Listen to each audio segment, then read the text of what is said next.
And this is a case that I refer to a lot, and some of you probably heard me say it before, but I think it's really one that a lot of local authorities should take into account. So this is a single mother with 2 children, one of whom had significant disabilities and needed constant supervision. The council told her that it expected parents to organise their responsibilities, work responsibilities around the needs of their children, that it wasn't its responsibility to provide support, in this case direct payments, just to enable a parent to work. And I hear that said over and over again. We're not a babysitting service. It's your kid, it's your responsibility. Don't expect us to provide support to enable you to work.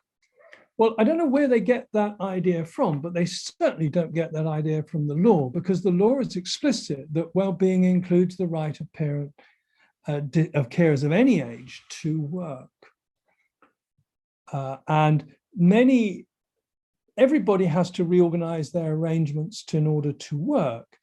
But if you have a disabled child, it's often incredibly difficult to make those arrangements because society is not geared up to provide after-school clubs or respite care for children with severe disabilities and need constant supervision, as hers did.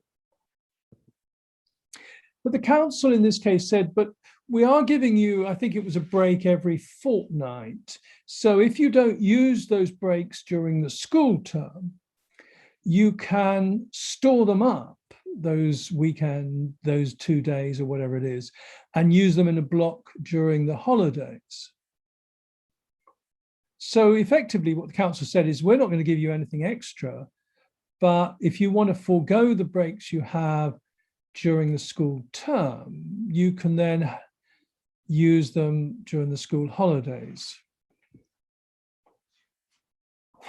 which is really the local authority saying we're not going to do anything except be flexible.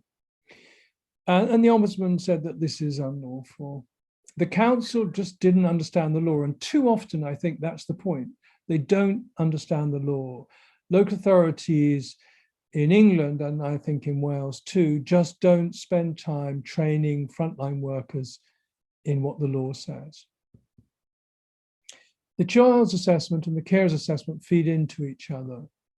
The council knew the son needed constant supervision. The council also knew the mother was in full-time work, and the nature of a job meant that she couldn't pursue flexible working.